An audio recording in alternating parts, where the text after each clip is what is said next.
부동산 브리핑입니다. 정부가 새해 청년과 신혼부부를 대상으로 대규모 임대주택 공급에 나설 예정입니다. 도심 내 기존 주택을 매입해 시세의 절반 수준에 공급하는 매입 임대주택은 청약 접수를 시작했습니다. 해양 복합도시로 거듭날 예정인 부산 사하구 다대동 옛 한진중공업 용지 개발 사업이 속도를 내고 있습니다. 지난달 용도 변경에 이어 최근 공동주택 신축공사 심의까지 잇따라 통과하면서 연내 착공이 가능할 전망입니다. 조합과 시공사 간 공사비 문제가 올해 수도권 공급 물량을 결정지을 최대 변수로 떠오르고 있습니다. 서울시는 한국부동산원이 전담해오던 공사비 검증을 서울주택도시공사로 확대하고 깜깜이 증액을 차단하는 제도를 신설해 문제를 조기 봉합하겠다고 밝혔습니다.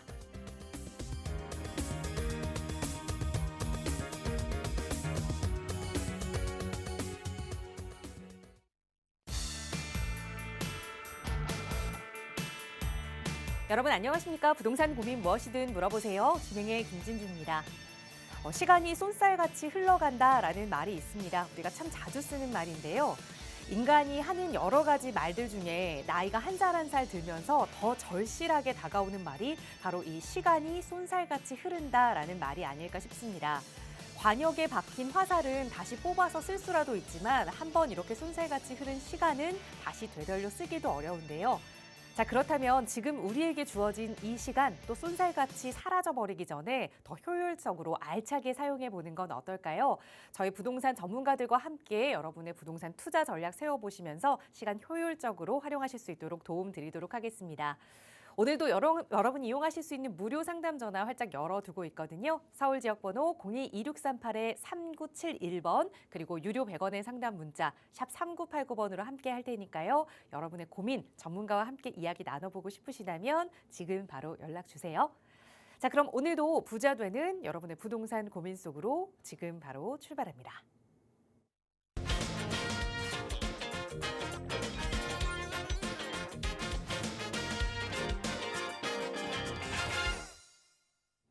네, 부동산 고민 무엇이든 물어보세요. 생방송으로 이 시간 함께하고 계십니다. 오늘 목요일 또 여러분의 고민 해결해 주실 전문가 모셨는데요. 바로 소개해 드릴게요.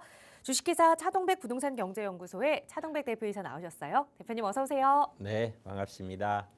해가 바뀌었죠? 저는 해가 바뀌고 처음 인사를 드리네요. 자, 올해도 여러분들의 간해의 행복과 여러 가지 사랑이 충만하시기를 기원 드립니다.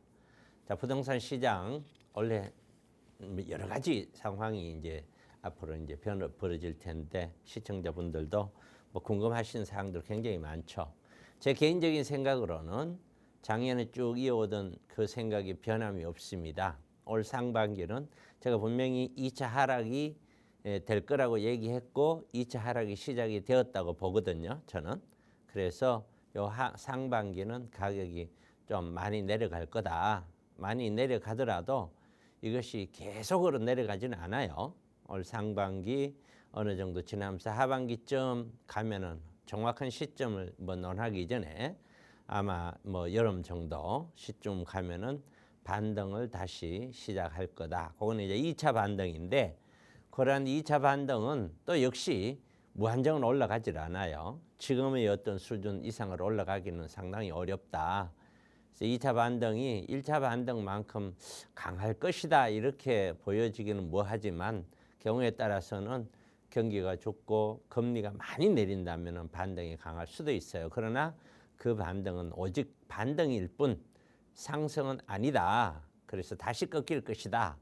그러면 결국에는 내년에 가서 다시 한번 이제 3차 하락으로 이제 이어지겠죠. 그러면서는 아마 반등의 기운이 별로 없이 쭉 하락으로 연결될 가능성이 가장 높은데 이러한 반등이 온다고 하더라도 사실상 매수자는 별로 없기 때문에 거래량은 종전의 어떤 거래량에 비하면 뭐 3분의 1, 5분의 1 토막으로 난 수준으로 반등이 이루어지겠죠.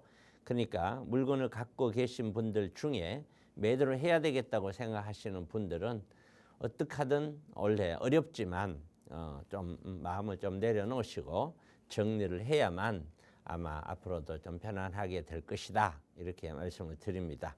자, 오늘도 여러분들의 고민 해결 최선을 다해서 제 마음껏 잘 해보겠습니다. 네, 시작하면서 먼저 2024년 부동산 시장이 어떻게 흘러갈 것인지 간략하게 좀 언급을 해주셨는데요. 연말에도 2024년 시장을 전망하기 위해서 많은 분들이 또 저희 방송 함께해 주시고 무료 세미나도 참석해 주신 걸로 알고 있습니다. 2024년이 시작됐는데요. 올해 그렇다면 부동산 시장이 어떻게 흘러나가게 될 것인지 그리고 그 시장 속에서 나는 어떤 전략으로 투자 전략을 세워야 하는지 궁금하신 분들 많이 계실 겁니다. 저희 방송 시간 통해서도 여러분과 함께 다양한 이야기 나누겠지만 조금 더 자세한 이야기 나누어 보고 싶으신 분들 위해서 차동백 대표와 함께 하실 수 있는 무료 세미나 시간 준비하고 있습니다. 이번 주 역시 금요일과 토요일 두 차례 진행될 예정인데요. 2024년 과연 부동산 시장이 어떻게 흘러갈 것인가? 상저 그리고 하고라는 말이 많은데 과연 그 흐름대로 흘러갈 것인지 하반기에 반등을 한다면 그렇다면 그 전에 좀 매수를 하는 게 좋은지 보유하고 있는 사람은 어떻게 해야 하는지 그런 다양한 이야기들 나누어 볼 수 있는 시간입니다. 무료 세미나 참여하고 싶으신 분들은 언제나 저희 무료 상담 전화로 문의 주세요. 자세하게 안내 도움 드릴 거고요. 어떤 내용으로 함께 하실 수 있는지 대표님 자세하게 좀 소개 부탁드릴게요. 네, 어차피 이제 원래 시작이 되었고 원래 부동산 흐름 굉장히 중요해요. 이게 모든 사람들이 관심이 있는 것이 아파트인데 문제는 이 아파트가 가격이 올라갈 때 상승 올라갈 때는 문제가 안 돼요. 근데 가격이 그냥 멈추거나 하락을 하게 되면은 사실상 이거는 자산이 더 증가되는 것이 아니라 그냥 그대로 있다고 하더라도 물가 상승률만큼은 자산이 감소가 일어나는 거거든요. 이게. 그리고 가격이 떨어지면 이거는 더 큰 자산 감소로 이어지거든요. 결국에는 우리는 아파트 투자를 하시는 분은 오로지 가격이 상승을 해야만 되는 것이고 재개발도 마찬가지로 갭 투자들은 이런 현상이 원래는 많이 작년에도 빚어졌지만 원래 빚어진다. 그렇게 보면은 이걸 매도하는 것도 굉장히 중요하고 일반적으로 매도 후에 뭘 살 거냐, 매수를 뭘 할 거냐, 재개발할 거냐, 아니면 뭐 수익형 부동산을 살 거냐, 뭐 토지 할 거냐, 뭐가 할 거냐. 이게 굉장히 중요하죠. 매도 매수가 동시에. 그렇기 때문에 여러분들이 세미나를 꼭 들어야 된다라고 얘기하는 거고 계속해서 제가 방송에서 세미나 강조를 하지만 사실 세미나 시간이 그렇게 많이 오질 않습니다. 거의 대다수 분들은 가만히 앉아서 해결하려고 해요. 절대 해결이 되지 않을 겁니다. 저도 부동산 20년을 했지만 앉아서 해결할 수 있는 건 진짜 단 한 가지도 없습니다. 그래서 왜 부동산 시장을 그렇게 보느냐, 보는 시각, 그렇죠? 거기에 따라서 우리는 분명히 저는 상반기는 하락으로 보고 정확한 시점은 몰라도 하반기는 그냥 반등 정도로 할 거다. 그것이 지속적인 다시 대세 상승으로 간다는 뜻은 아니다. 반등할 거다 이렇게 보는데 왜 그렇게 보는지. 그리고 지금도 아파트를 구입해서 가격이 올랐기 때문에 마음은 좀 뿌듯하게 갖고 계시는 분들 중에서도 이제는 이거를 어떻게 정리를 해서 노후를 가야 되는데 노후 준비가 하나도 안 돼 있는 거예요. 그 상태에서 아파트가 가격이 멈추고 떨어졌다가 살짝 반등했지만 다시 못 올라가고 지금 다시 떨어지고 있고 이런 현상들에서 가슴이 답답하신 분들이 굉장히 많을 거란 말이에요. 그렇기 때문에 이 투자라고 하는 거는 많은 돈을 가져야만이 투자하는 건 아니에요. 그래서 가장 중요한 거는 얼마만큼 적극적인 마음을 가지고 투자에 임하느냐. 얼마만큼 내가 진짜 저런 세미나를 통해서 제 세미나는 세미나 온다고 해서 어느 지역에 어떤 물건 속에 이런 거는 여태까지 해본 적도 없고 하지도 않습니다. 제 세미나는. 그러니까 어떤 물건 소개 받으려고 하시는 분들은 안 오셔도 돼요. 오실 필요 없으세요. 그분들은. 그래서 전체적인 어떤 흐름, 금리가 미치는 영향, 기타 등등 해서 올해 부동산 시장을 전망했는 작년 주제하고 같죠. 요 1월 달은 거의 같이 갈 수밖에 없어요. 그러면서 조금씩 변화가 감지가 되겠죠. 2, 3월 가면은. 그러면서 세미나 주제가 다시 어떤 주제가 바뀔 거예요. 그래서 이러한 주제를 가지고 매주 금요일 날 토요일 날, 내일하고 모레죠. 매주 토요일 날, 금요일 날 하니까 예약을 하시고 한번 오시면은 아마 실망하지 않을 거다 이렇게 말씀을 드리겠습니다. 네, 많은 분들 함께 하셔서 또 2024년 조금 더 현명한 투자 계획 세울 수 있는 시간 되었으면 좋겠습니다. 나가고 있는 무료 상담 전화 02-2638-3971번으로 무료 세미나 문의 주시면 어떻게 어디로 참여하실 수 있는지 자세하게 안내 도움 드릴 테니까요. 언제든 편하게 문의 주세요. 무료 세미나 시간 외에도 저희 방송 시간 통해서도 오늘 다양하게 여러분의 고민 만나서 또 해결해 드릴 텐데요. 첫 번째 시청자분 전화 연결해서 고민 이야기 나눠보겠습니다. 여보세요? 여보세요? 네, 안녕하세요. 반갑습니다. 네, 안녕하세요. 네, 시원장님 오늘 어떤 고민 이야기 나눠볼까요? 제가 오피스텔 하나랑 아파트 하나를 가지고 있거든요. 네, 근데 오피스텔이 오르지가 않아요. 네. 그래서 그거를 팔아야 되는지 아니면은 계속 갖고 가야 되는지 궁금하고 지금 네. 갖고 있는 아파트 전망이나 네. 이런 것도 좀 궁금합니다. 그럼 우선 가지고 계시는 오피스텔 어느 지역이 어떤 오피스텔인지 좀 여쭤봐도 괜찮을까요? 관악구 신림동 네. SK 허브 그린 14평이요. 이거는 임대 주고 계세요. 예, 월세 주고 있습니다. 네, 근데 가격이 오르지 않아서 이건 고민이다라는 말씀 주셨고 또 네. 하나 주택으로 아파트 하나 보유하고 계신다고 했는데 그건 어디에 좀 보유하고 계실까요? 그거는 방송에도 많이 나온 아파트인데요. 네.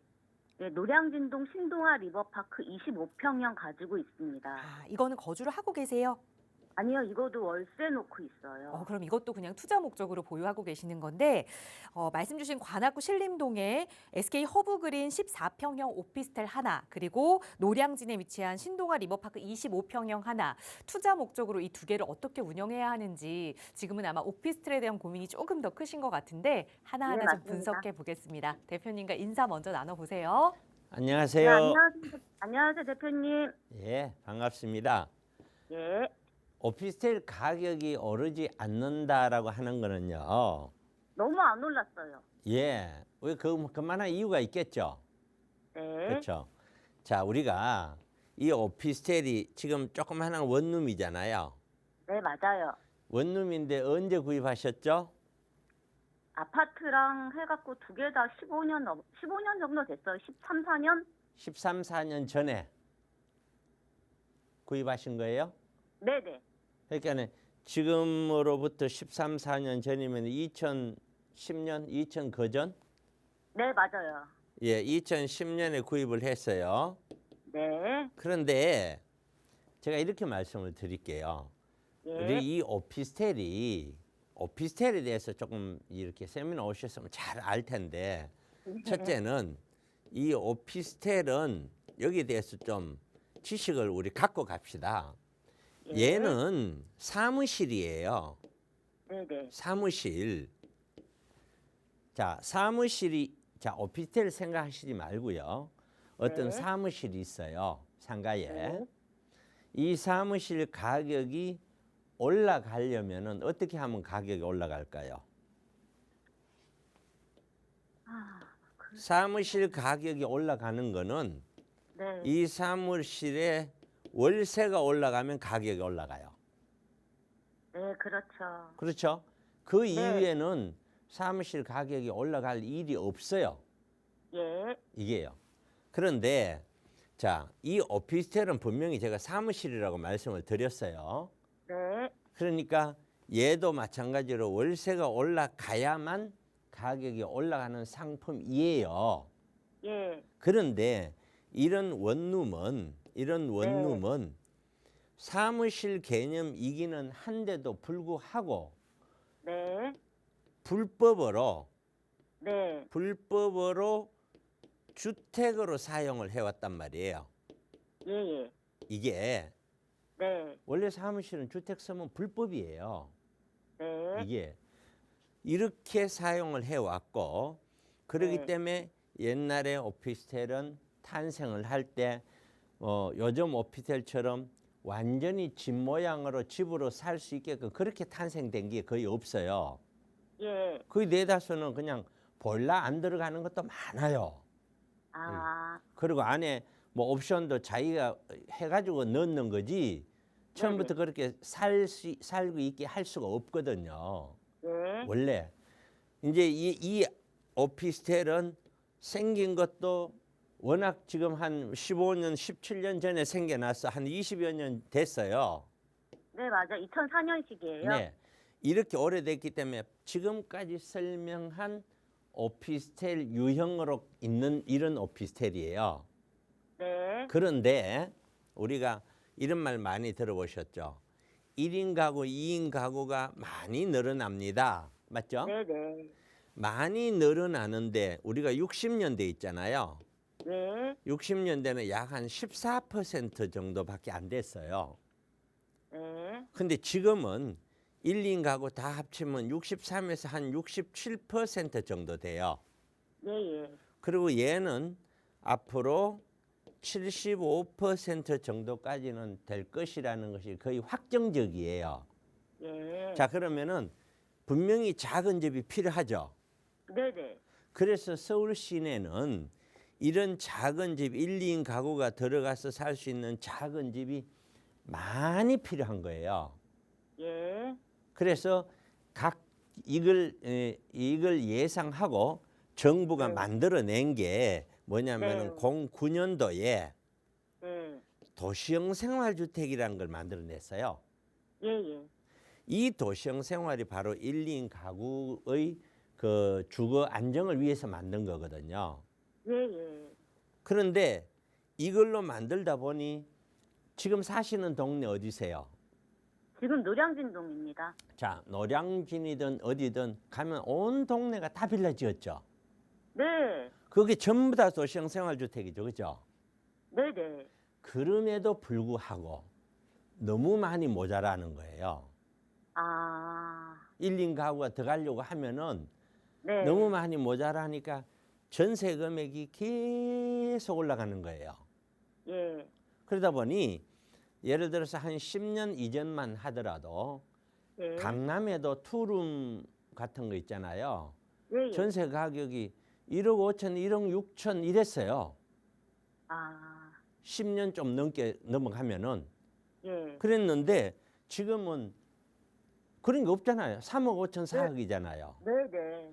그거는 전세가 그렇게 올랐다는 거는 그만큼 물건이 없다는 거예요. 네. 그러니까 결국에는 그런 물건은 계속해서 모자라는데 빌라를 네. 도시형을 아무리 많이 지어도 모자라니까 어떤 예. 일이 있었냐면은 박근혜 정부 아시죠? 네네. 박근혜 정부 때 오면은 이 역세권 상업 지역에 있는 이 오피스텔을 원래 제가 오피스텔은 사무실이라고 말씀을 드렸잖아요. 예.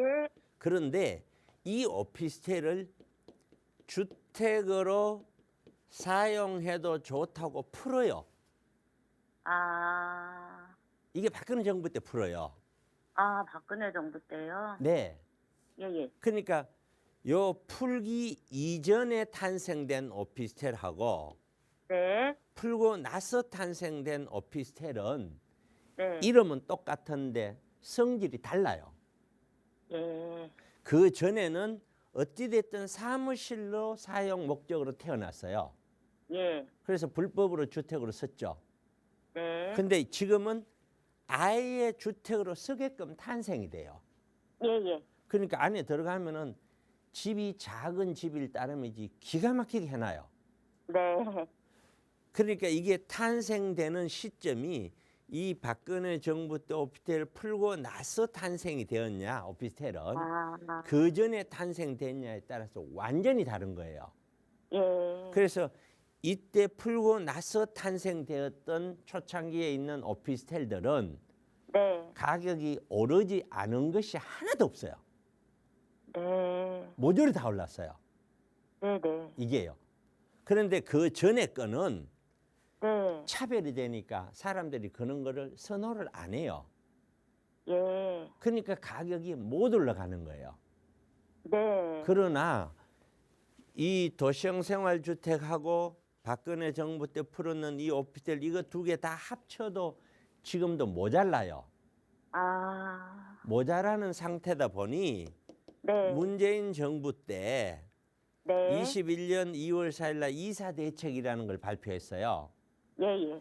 이때 발표 내용 중에 하나가 뭐냐면은 역세권 상업 지역에 오피스텔을 많이 공급할게요. 예. 이 내용이 있어요. 네네. 그러면은 제가 아까 도시형 생활주택 탄생을 설명을 했죠. 예. 09년도에. 이건 1인 가구 때문에 탄생됐다고 그랬잖아요. 서민들하고. 예. 그리고 박근혜 정부 때 오피스텔 플러스 주택으로 탄생시켰죠. 예. 이게 같은 맥락이죠. 네.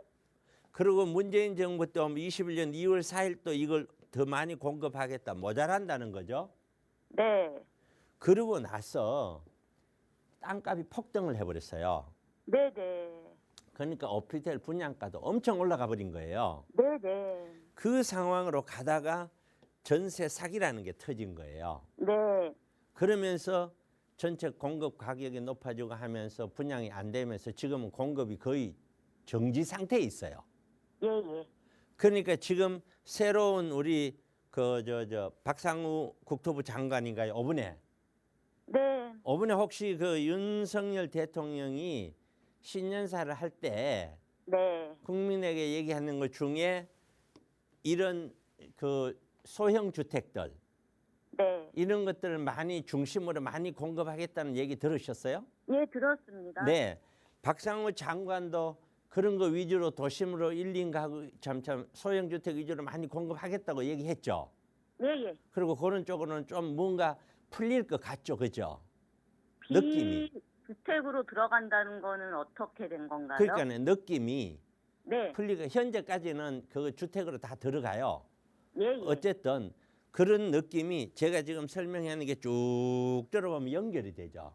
예. 그러니까 결론은 뭐냐면은 지금 우리 시청자분이 갖고 있는 원룸이 나쁜 게 아니라 괜찮은데 네. 문제는 박근혜 정부 이후에 탄생된 그러한 원룸이 아니라는 거예요.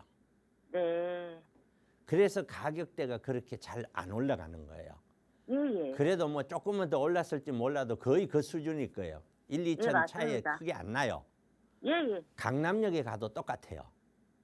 아, 강남. 근데 똑같은 크기가 네. 만약에 신림에 거기에 7, 8평 되는 분리형 원룸 해갖고 이제 1.5룸 해갖고 분양을 때리거나 하면은 거기 되고도 1억 몇천짜리는 존재하지도 않아요. 네. 그러기 때문에 안 올라가는 거다. 얘는. 네. 그리고 오피스텔 자체는 우리가 네. 목적을 둘 때 갭 네. 투자를 했을 때는 시세 차익을 보고 가는 거고요. 네. 이건 진짜 물건이 저렴한 걸 잘 사야 돼요. 네. 그렇지 않은 거는 월세 목적으로 가잖아요. 네. 자, 이걸 얼마에 구입하셨죠? 1억 6,300대요. 1억 얼마요? 6,300. 1억 6천에 구입을 해서 월세 지금 얼마 받아요? 지금 제가 시세가 1,000에 70만 원 받는데요. 네. 제가 지금 받는 건 한 6년째 살고 계셔서 55만 원이에요. 너무 적게 받으시네요. 안 나가셔가지고요. 그렇군요. 자, 네. 70만 원이라가 기준 잡으면은 예, 그보다 조금 뭐 적게 잡더라도 60만 원 잡더라도 예, 예, 1년에 700만 원이잖아요. 예, 10년이면 7천만 원 벌었잖아요. 네, 네, 그럼 1억 6천에 팔아도 7천만 원은 벌은 거죠. 예, 예, 세금 안 내는 돈이잖아요. 네. 양도소득세 없잖아요. 그러니까 네, 이거는 없어요. 시세 차익이 없다고 잘못됐다 이렇게 설명하면 안 돼요. 아, 월세만으로도 이거는 굉장히 많이 올랐는 거예요. 이 자체가. 그렇게 이해를 해야 되는데 아쉬운 거는 박근혜 정부 이전에 옛날 오피스텔이라서 그렇다. 네. 그래서 이 오피스텔은 어떻게 보는 거냐면은 네, 네, 어떤 앞으로도 네, 가급적이면 이런 오피스텔 사도 되는데 예, 가격이 저렴하니까 사는 사람 네네. 입장에서는. 그런데 네. 가급적이면 요거보다는 박근혜 정부가 풀어낸 이후에 탄생된 오피스텔들 네, 그런 거 위주로 물론 가격이 좋다는 전제 조건이 있어야 되겠죠. 예, 그 조건에 그런 이유로 있는 오피스텔은 무조건 좋다 이게 아니고 네, 가격 아무리 좋더라도 가격 비싸면 의미 없잖아요. 네, 그럼요. 그런 거 가격에 적정히 맞는 그런 쪽이 더 좋다. 네. 그냥 월세로만 가정하고 가버릴 것 같으면은 예. 이거는 상당히 그래도 월세가 높은 수준이지만 경기도는 이거보다 더 높다.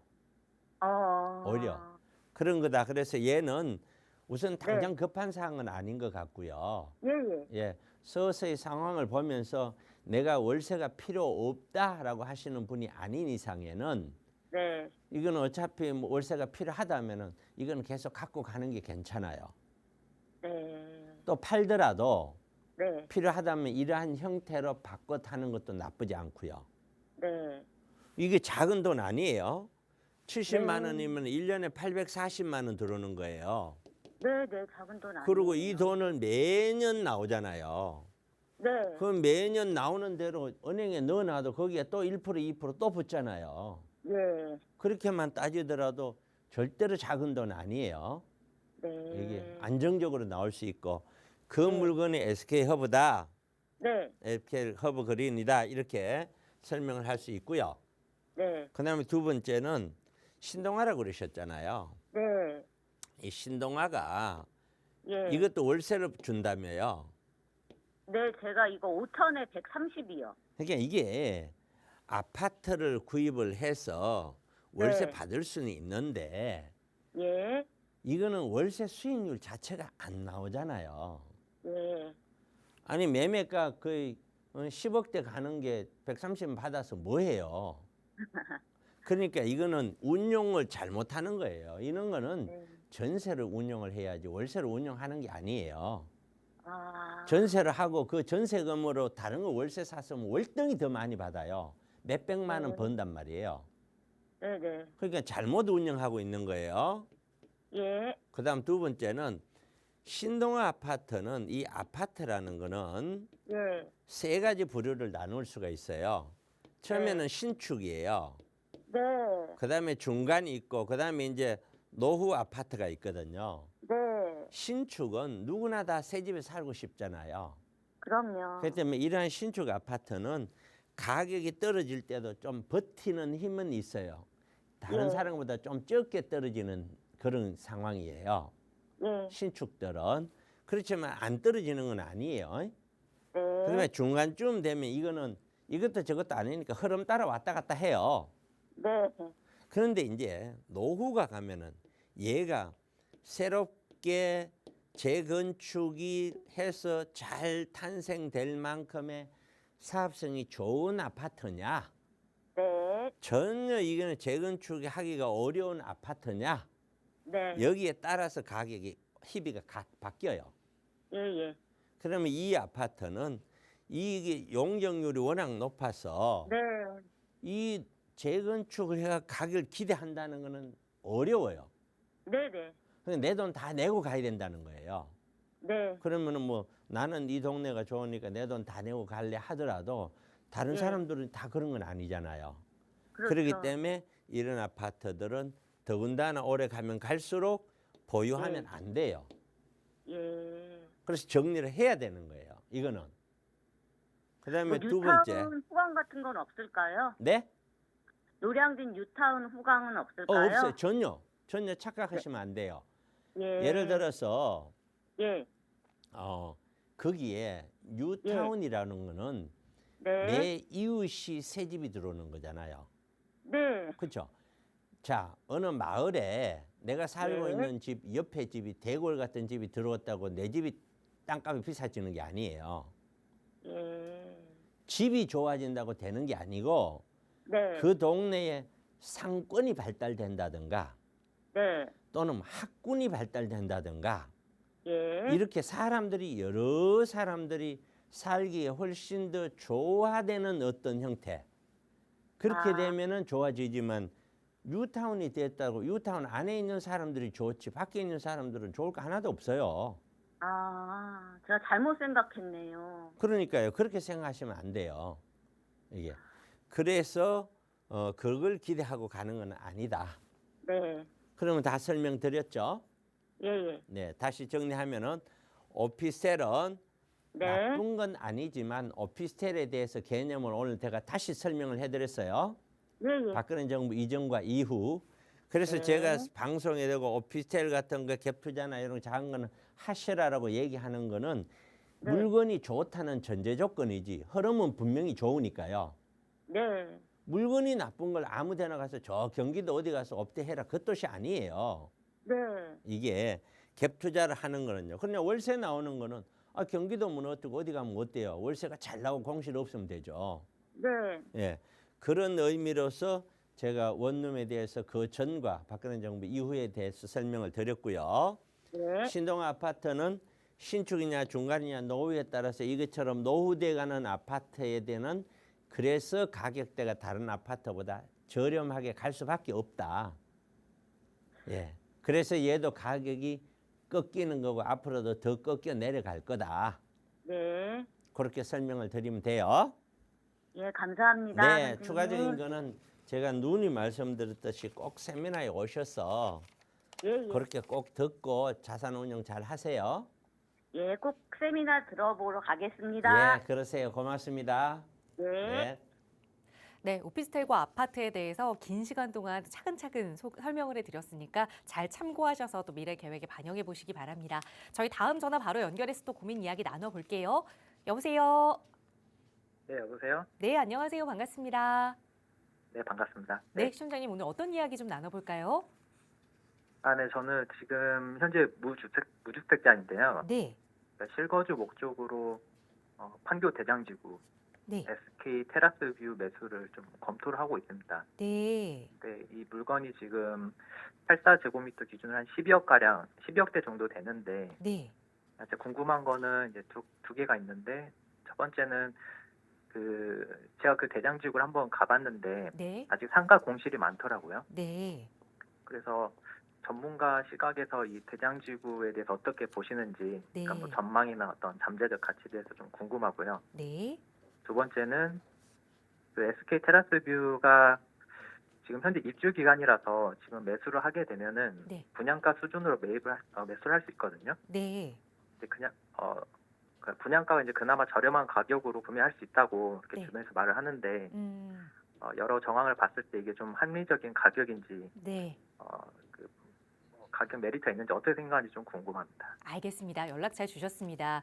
실거주할 집으로 판교 대장지구의 새 아파트를 보셨는데 말씀 주신 게 판교 SK뷰 테라스 아파트인 것 같아요.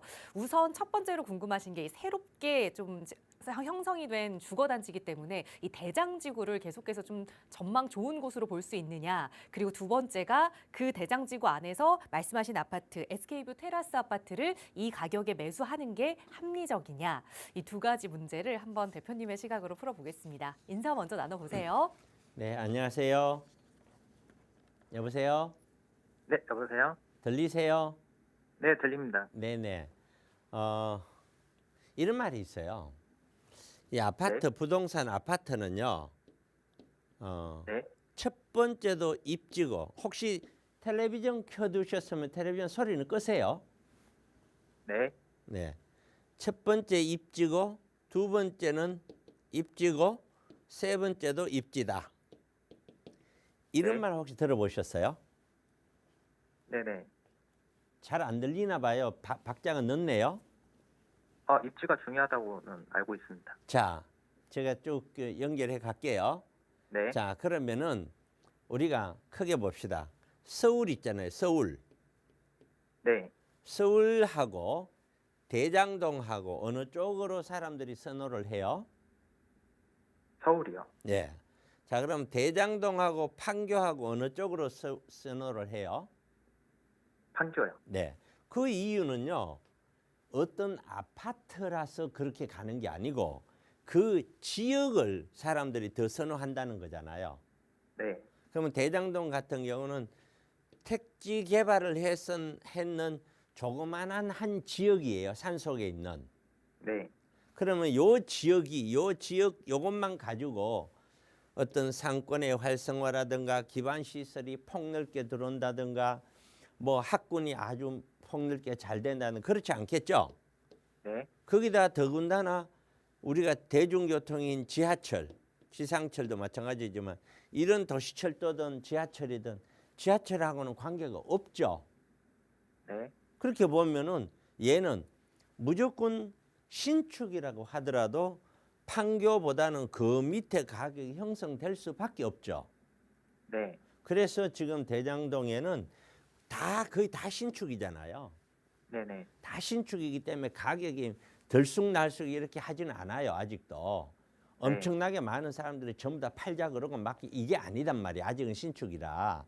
네. 그렇기 때문에 신축의 흐름은 조금 가격이 하락을 가더라도 얘가 견뎌내는 힘이 내성이 있어요.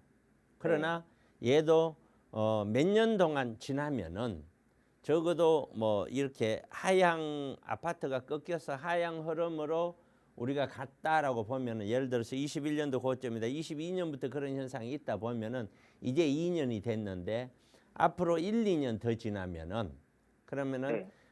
최고점 대비 한 3, 4년 정도 꺾여 내려가는 시점. 그 시점 좀 되면 이런 신축들도 흔들려서 꺾여요. 네. 일반적으로.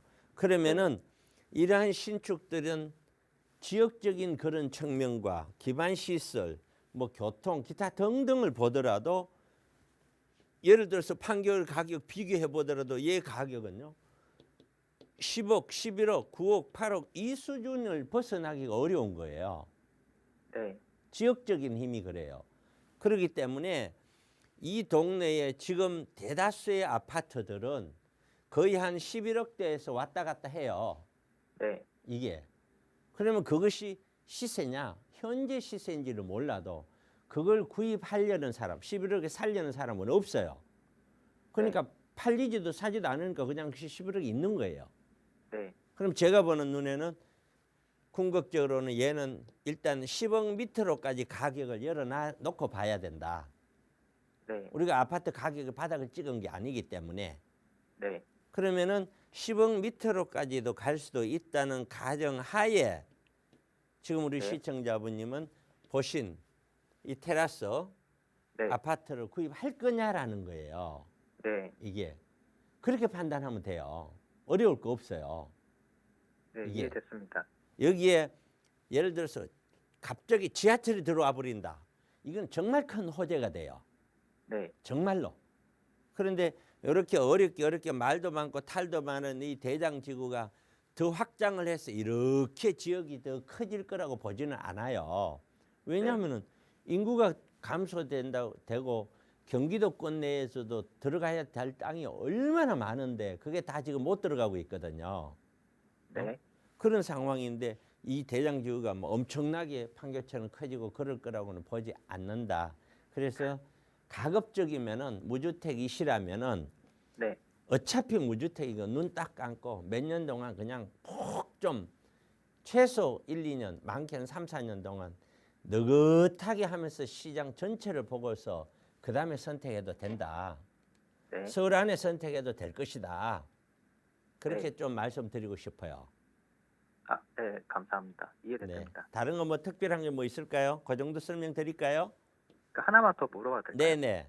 그 판교 같은 경우는 이 테크노 이런 적인 측면에서 뭐 그 확장이 있다고 하는데 그런 부분에 의해서 좀 영향을 받을 수 있는 부분도 있지 않나 그런 생각이 좀 들거든요. 아, 네. 영향을 없다 이렇게 하면 단정적으로 딱 얘기할 수는 없지만 네. 기본적으로 그 영향이라는 거는 어떤 거냐면은 자 판교의 테크노밸리가 들어오면은 그 테크노밸리에 인해서 강남도 성남도 굉장히 가깝죠. 네. 그럼 강남 성남이 판교 테크노밸리 영향으로 많이 올라간다 이렇게 설명할 수 있느냐? 그렇지 않다. 그다음에 또 하나는 분명히 직장이 가까운 거는 좋은 흐름이긴 하지만 그 지역이 굉장히 중요하다고 말씀을 드리는 거예요. 그건 뭐냐면은 가산 디지털 단지 아시죠? 네네. 구로 디지털 단지, 가산 디지털 단지에는 엄청나게 큰 직장군들이 몰려 있잖아요. 네. 근데 그 주변의 아파트는 서울 전체 아파트를 비해서는 제일 저렴한 쪽에 들어가죠. 네.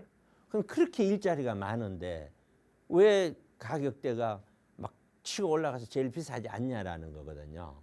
그거는 일자리 하나만 가지고 정하는 것이 아니기 때문에 그래요. 이게 네. 일자리와 그다음에 뭐 교육 문제라든가 그다음에 기반 시설은 여러 가지 편의 시설들이 있잖아요. 네. 백화점이든 뭐든 기타 이런 것들이 전부 어우러지는 것을 제가 저 개인적으로는 문화라고 표현을 하는데 그러한 테크노밸리는 판교 문화예요. 판교 문화권이에요. 네. 대장동은 변두리에 있는 판교 문화권에는 속할 것 같기는 한데 그러나 뭐 꼭 그렇게 설명하기에는 좀 약한 그런 정도고요. 이게 네. 사실 대장동이나 서판교나 뭐 차이가 없잖아요. 네. 그런데도 서판교하고는 여기는 사람들의 선호도가 완전히 달라요. 크기도 다르고 여기는 완전히 판교 신도시로 해갖고 탄생된 거대한 지역이고 여기는 택지 개발로 해서 탄생된 택지 개발 지구거든요. 네. 그래서 그런 측면에서의 차이가 완전히 있다. 이렇게 보시면 될 것 같아요.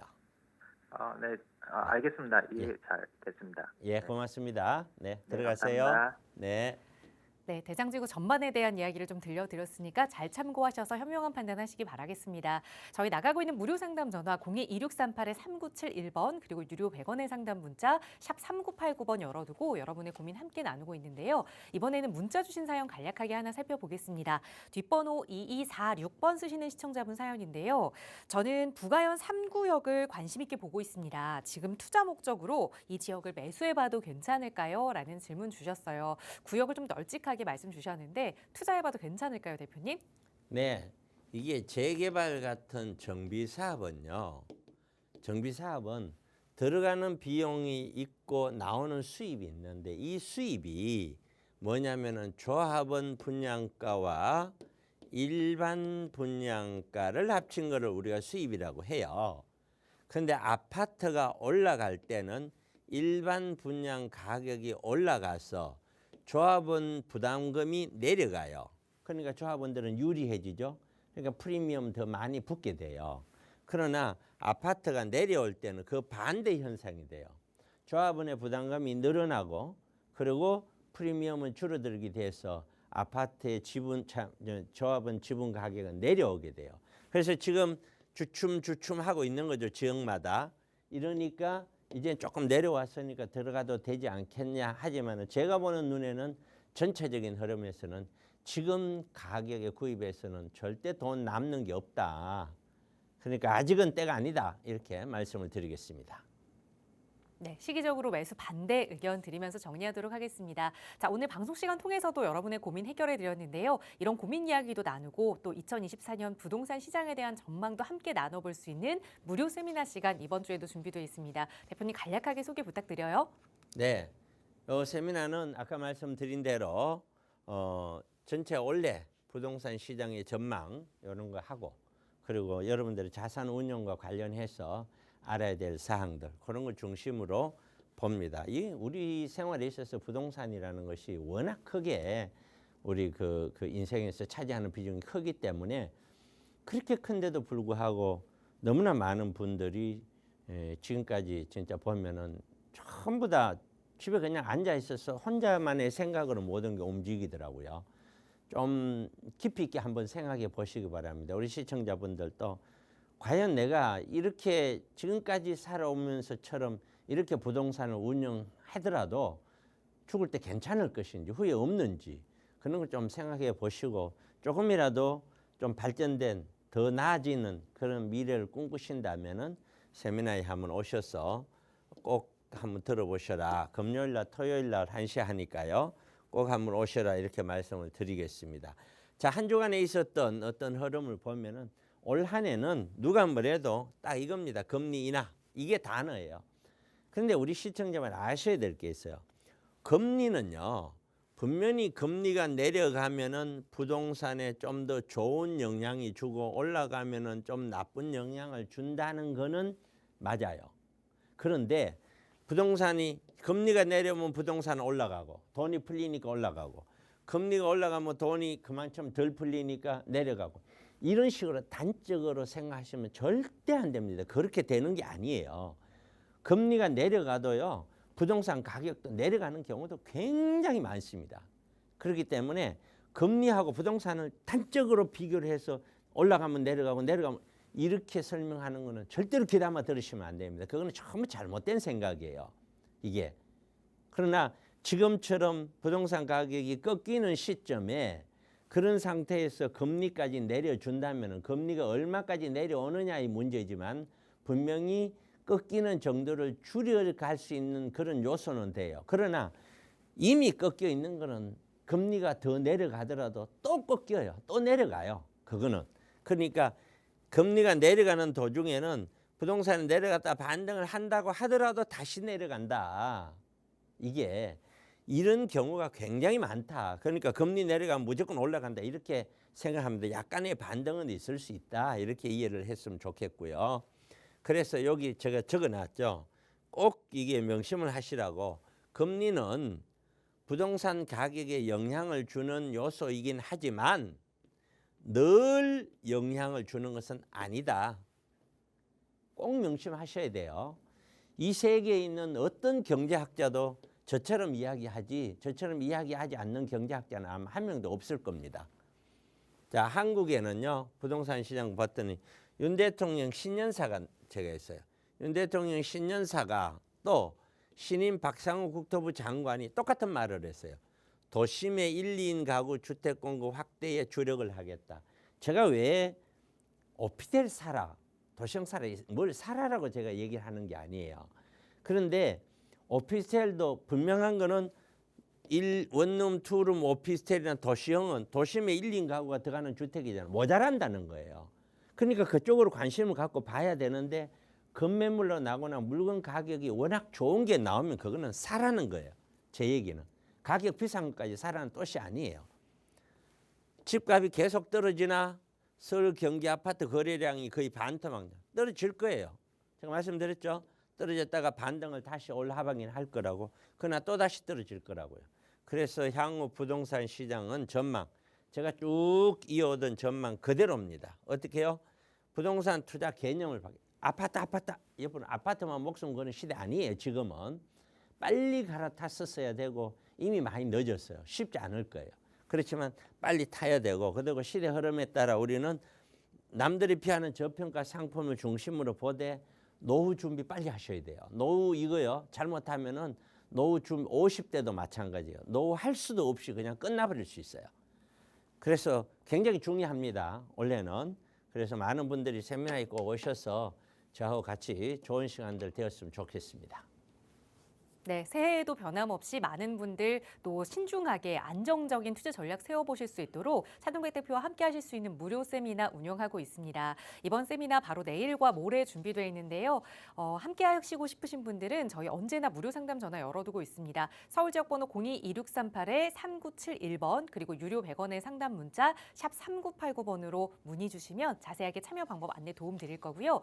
어떤 내용으로 좋은 정보 얻어가실 수 있는지 어떤 분들 참여하시면 좋을지 간략하게만 대표님 소개 부탁드려요. 네, 많은 분들께서 세미나를 이용해 주셔서 고마운데 참 안타까운 거는 앉아서 부동산을 해결을 하려고 하는 분들이 아직도 너무 많다는 거죠. 오셔서 한 가지만 이야기를 듣는 건 아니에요. 여러분들이 다 도움이 되는 이야기지 앉아서 해결할 수 있는 건 없어요. 그래서 전체 세계 경제도 이해를 해야 되고요. 그래서 세미나 시간을 통해서 여러분의 좋은 자산 운용 되기를 기원합니다. 매주 토요일, 일요일 날 저희 사무실에서 운용을 합니다. 꼭 오십시오. 네, 이번 주 금요일과 토요일 진행되는 두 차례 진행되는 무료 세미나입니다. 새해에 아직도 부동산과 관련된 투자 계획 세우지 못하셨다 하신다면 무료 세미나 참여하셔서 그 계획 전문가와 함께 안정적으로 세워보시기 바랍니다. 저희 방송 끝난 이후에도 무료 상담 전화 계속해서 열어둘게요. 서울 지역번호 02-2638-3971번이나 유료 100원의 상담 문자 샵 3989번으로 문의 주시면 자세하게 참여 방법 안내 도움 드리겠습니다.